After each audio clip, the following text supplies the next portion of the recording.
જય શ્રી કૃષ્ણ બધા મિત્રોને મારી ચેનલ રસોઈનો કર્યાવારીમાં તમારા બધાનું સ્વાગત છે। આજે એમાં આપણે બનાવીશું બટેટાનું શાક। તેના માટે મેં થોડાક બટેટા લીધા છે। હવે આપણે તેની સાલ ઉતારીને આપણે બટેટાનું શાક કરવા માટે બટેટાને સુધારી લઈશું। આપણે આ રીતે એક બટેટું લઈ સરી વડે તેની આ રીતે સાલ ઉતારી લઈશું। તમે સાલ ઉતાર્યા વિના પણ તેનું શાક બનાવી શકો છો। આ રીતે આખા જ બટેટાની સાલ ઉતારી લેવાની છે આપણે।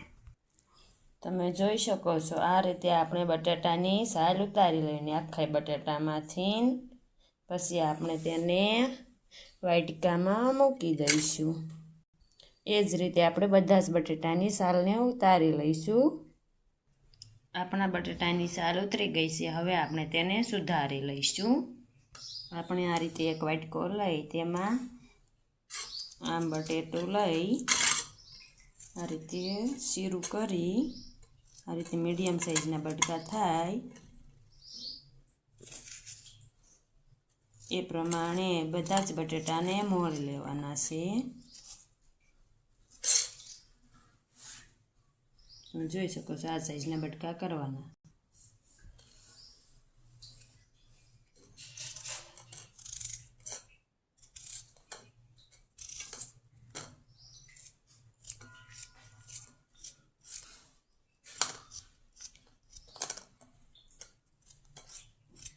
આ રીતે આપણે બધા જ બટેટાને મોળી નાખીશું।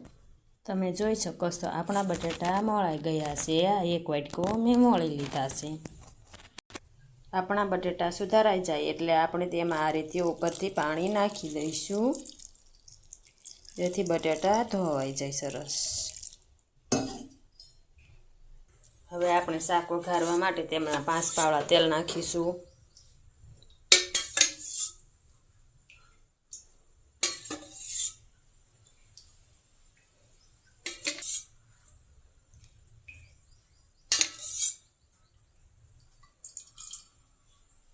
હવે આપણે તેને ગરમ થવા દઈશું। આપણું તેલ ગરમ થઈ ગયું છે। હવે આપણે તેમાં 1 ચમચી રાઈ નાખીશું।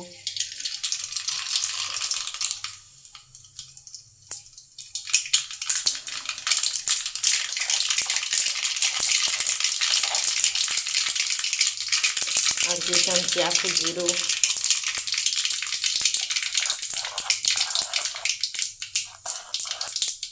અડધી ચમચી હિંગ, 5 ચમચી હળદર। આપણે રાઈને તે તતડી ગયા છે। હવે આપણે જે બટેટા સુધાર્યા હતા તે બટેટા નાખીશું। પાણીમાંથી કાઢી લેવાના આ રીતે વાટકામાંથી આ રીતે કાઢીને નાખીશું। બધા જ બટેટા રીતે નાખી દઈશું।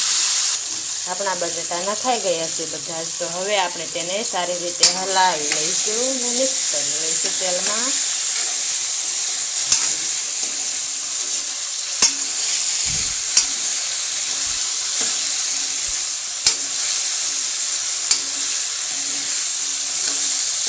બટેટા તળિયે ચોટે નહીં તેનું ધ્યાન રાખવું। આપણે બટેટાને હલાવતા રહેવાનું સડી ન જાય ત્યાં સુધી। તમે વઘાર કરો ત્યારે બટેટા નાખો ત્યારે તેને ઢાંકી પણ શકો છો। મેં નથી ઢાંક્યું। આપણે મીડિયમ ગેસ પર તેને સંતળાવા દઈશું બટેટાને। આપણે બટેટામાં અત્યારે મીઠું નહીં નાખવી, બટેટા સડી જાય ત્યારે નાખીશું। એટલે જો આ બકડિયામાં બટેટા ચોટે છે તે વધારે ચોટે નહીં સડે તો। આ રીતે બટેટાને હલાવતા રહેવાનું સતત, તેને ચોંટવા નહીં દેવાના। મેં બટેટા 1 વાટકો જેટલા સુધાર્યા હતા, તમે જોઈ શકો છો માપ। તમને એમ થાય બટેટા સેડા નથી અને બહુ ચોટે છે તો આ રીતે જરાક પાણીને નાખી દેવાનું, પછી તેને હલાવી નાખવાનું। હવે આપણે તેમાં પાણીને બળવા દેવાનું અને હલાવવાનું તળિયે ચોટે નહીં એટલે। પાણી નાખો એટલે તે બળે, તેમાં બટેટા સડી જાય। થોડા એમ. તમે પાણી નાખ્યા વગર તેલમાં બટેટાને સંતળાવા દો તો તે શાક વધારે મીઠું લાગે છે. તમે આમાં ગરમ મસાલાનો પણ ઉપયોગ કરી શકો છો. તજ, લવિંગ, બાદિયા તેનો પણ મેં અહીં નથી કર્યો. તે ગરમ પડે છે તેનાથી સાંગળીને તે પડતું હોવાથી તમે નાખી શકો છો. તે મસાલાવાળું ખાતા હોય તો. આપણા બટેટા સડી જવા આવ્યા છે. હવે આપણે તેમાં મીઠું નાખી દઈશું. માપસરની 1 ચમચી તમે જોઈ શકો છો. હવે આપણે તેને સારી રીતે હલાવી લઈશું.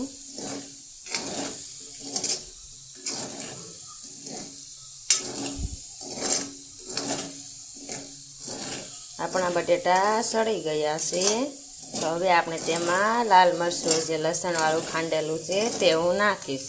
તમે કોરી ચટણી પણ નાખી શકો છો. લાલ મરચું એમનામ તમે લસણવાળું ખાંડીને નાખો તો તે વધારે સ્વાદિષ્ટ લાગે છે.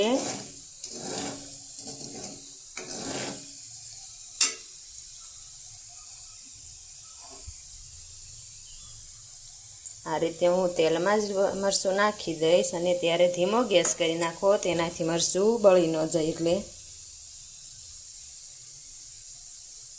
લાલ મરચું તમે જે પ્રમાણે તીખું ખાતા હોય એ પ્રમાણે નાખો. હું અહીં મીડિયમ નાખી રહી છું.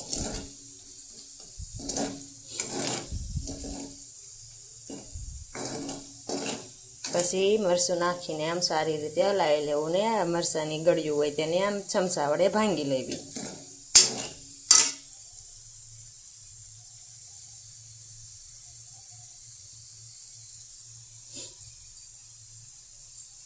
મેં અહીં 1.5 ચમચી જેટલું નાખ્યું છે. તમે જે પ્રમાણે તીખું ખાઓ તે પ્રમાણે નાખવાનું.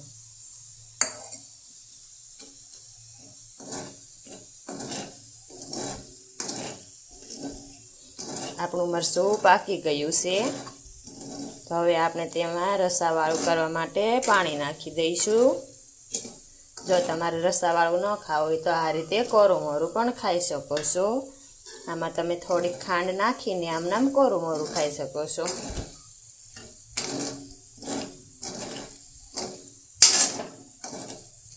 જોઈ શકો છો આપણે મરચાંનો કલર સરસ આવી ગયો છે ને મરચું પણ પાકી ગયું છે. તો હું તેમાં પાણી નાખી દઈશ રસાવાળું કરવા માટે. હું અહીં મીડિયમ સાઈઝનું રસાવાળું કરીશ. એટલે બહુ વધારે પણ નહીં ને ઓછું પણ નહીં, એટલું પાણી નાખીશ.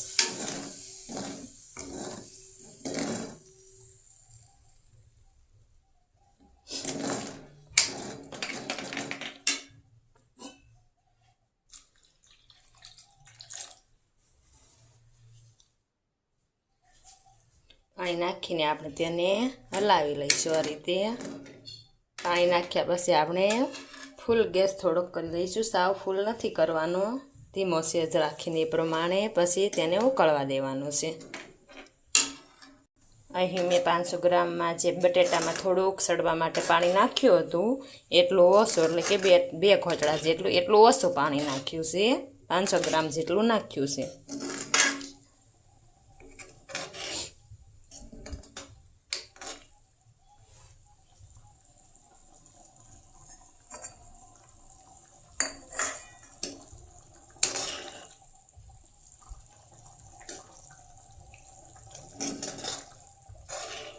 આપણે તેને સારી રીતે હલાવી લઈશું.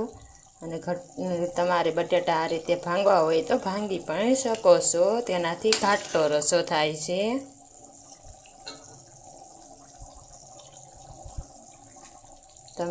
હું ચમચા વડે ત્યારે ભાંગી રહીશું, બહુ નથી ભાંગતી, થોડા જ ભાંગું છું.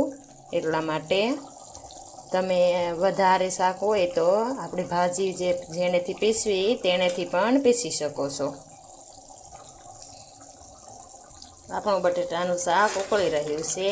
આપણે બટેટાનું શાક અનેક પ્રકારે બનાવી શકીએ છીએ, જેમ કે ગુવાર બટેટા, ડુંગળી બટેટા, રીંગણા બટેટા, તેમાં એક સાથે બટેટાનું શાક બને છે. બટેટા બાફીને પણ બટેટાનું થાય છે. આપણે બટેટાની સૂકી ભાજી પણ કરીએ છીએ. એવી અવનવી મારી વાનગીઓ જોવા માટે મારી ચેનલને સબસ્ક્રાઈબ કરો અને કોમેન્ટમાં જરૂરથી કહેજો કે તમારે શેની રેસિપી જોઈએ છે. હું 1 ચપટી જેટલું મીઠું ઉપરથી નાખીશ. મને મોલું લાગી રહ્યું છે એટલે વધારે નહીં નાખવાનું, ખારું થઈ જશે તો કોઈ ન ખાય. એ માટે આપણે મીડિયમ નાખવાનું, સ્વાદ અનુસાર. તમે જે પ્રમાણે મીઠું ખાતા હોય એ પ્રમાણે મીઠું અને મરચું બંને નાખવા.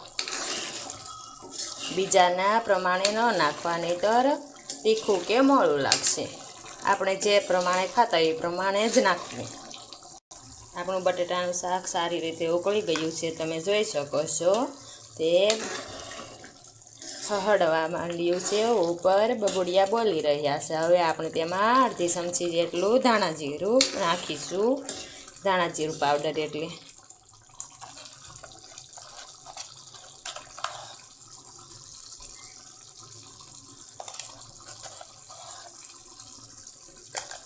હવે તેને હલાવીને મિક્સ કરી લઈશું અને આપણે ગેસને બંધ કરી દઈશું. તમે જોઈ શકો છો આપણું બટેટાનું શાક બનીને તૈયાર છે. આપણે તેને ઘઉંની રોટલી, બાજરાની રોટલી, જારની રોટલી ગમે તેની સાથે ખાઈ શકીએ છીએ. આપણે તેમાં ઉપરથી થોડીક કોથમરી નાખી દઈશું, આ રીતે સુધારીને.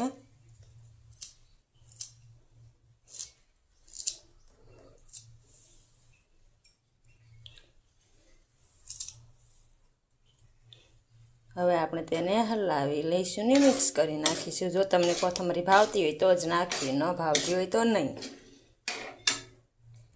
આપણું બટેટાનું શાક બનીને તૈયાર છે, તમે જોઈ શકો છો.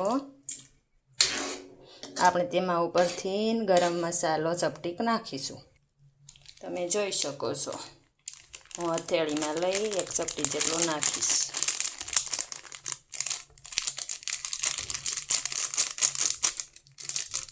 એટલો જ સાવ. જો તમને તે ગરમ પડતો હોય તો તમારે ન નાખવો.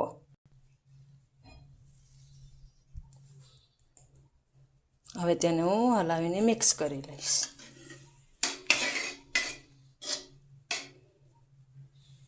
આપણું બટેટાનું શાક બનીને તૈયાર છે, તમે જોઈ શકો છો. કાઠિયાવાડી સ્ટાઇલમાં તેલનું પ્રમાણ વધારે હોય છે. મેં મીડિયમ રાખ્યું છે. તમે વધારે તેલવાળું ખાતા હોય તો વધારે નાખી શકો છો. હવે આપણે તેને પીરસી દઈશું. ઉપર કોથમરી નાખી છે. તમે તેને ડુંગળી, ટમેટાં અને કોબીના સંભારા સાથે ખાઈ શકો છો. આપણું બટેટાનું શાક તૈયાર છે. આપણે આ રીતે ઉપરથી કોથમીરને મૂકી દઈશું. આપણું બટેટાનું શાક તૈયાર છે.